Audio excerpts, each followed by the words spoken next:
Hit Radio.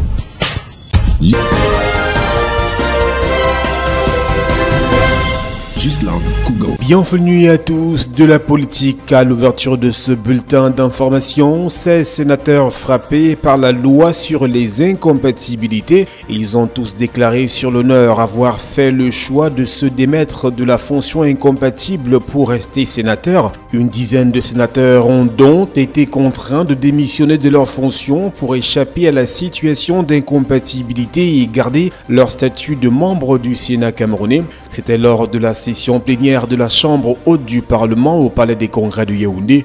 4 commissions avaient été commises pour procéder à la vérification des statuts des 100 sénateurs élus et nommés. Notons également que les fonctions de ministre ou membres du gouvernement sont incompatibles avec celles de président du conseil d'administration.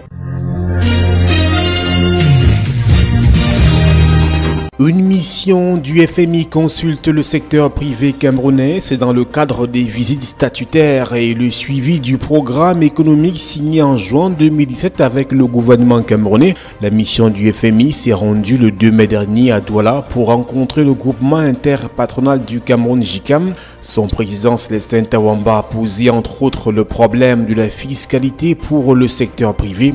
Pour l'accompagnement financier des PME, le JICAM a proposé de mettre sur pied un fonds de garantie orienté vers des secteurs d'activité spécifiques. Dans ce sens, le groupement a lancé en avril 2018 un centre de développement de la PME. Les parties ont également échangé sur le dialogue public-privé jugé insatisfaisant par le JICAM.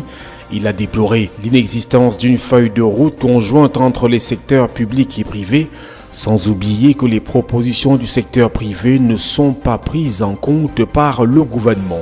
Économie et finances, la zone CEMAC est structurellement déficitaire dans ses flux financiers avec l'extérieur.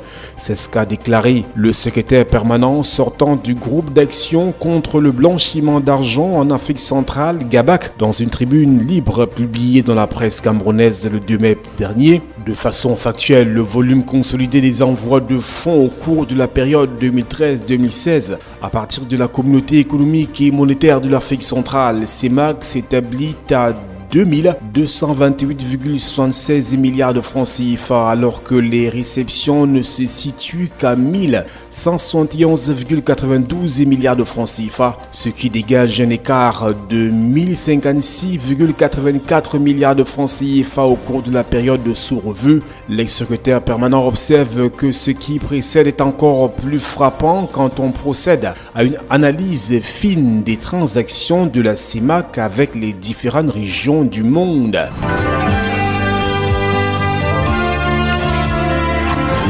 L'actualité internationale. Au Nigeria, 13 personnes ont été tuées dans des affrontements entre voleurs de bétail et miliciens locaux dans l'état de Zamfara, dans le nord du pays, où la hausse de la criminalité a fait des dizaines de morts. Ces dernières semaines, des échanges de tirs ont opposé des membres d'une milice locale d'autodéfense à un gang de voleurs de bétail mardi et mercredi dans le village de Fankaishi, dans le district de Maro, selon le porte-parole de la police de Zamfara, Mohamed Chiou. Les enlèvements contre rançons et les vols de bétail à grande échelle sont devenus courants dans les communautés rurales de l'état de Zamfara, où l'essentiel de la population, majoritairement musulmane, vit de l'élevage, de la chasse et de l'agriculture. Au Burundi, les évêques de l'influente église catholique du pays jugent inopportun le moment choisi pour amender la constitution à 2 semaines d'un référendum très controversé qui devrait permettre au président Pierre Nkurunziza de rester au pouvoir jusqu'en 2034.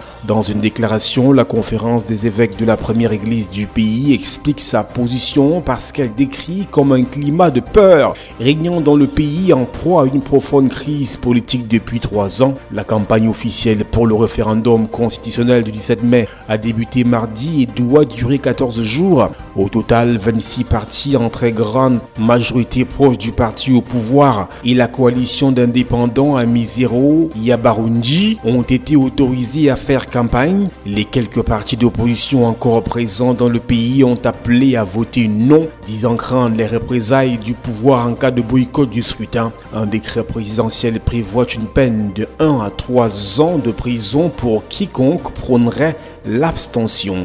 Et puis Cambridge Analytica met fin à ses activités au cœur du scandale sur les données d'utilisateurs de Facebook. Cambridge Analytica a entamé une procédure d'insolvabilité au Royaume-Uni selon un communiqué de l'entreprise. Cambridge Analytica est accusé d'avoir collecté et exploité sans leur consentement les données personnelles de 90 millions d'utilisateurs de Facebook. La société britannique avait ensuite travaillé pour la campagne du candidat républicain à la présidentielle américaine de 2016, Donald Trump.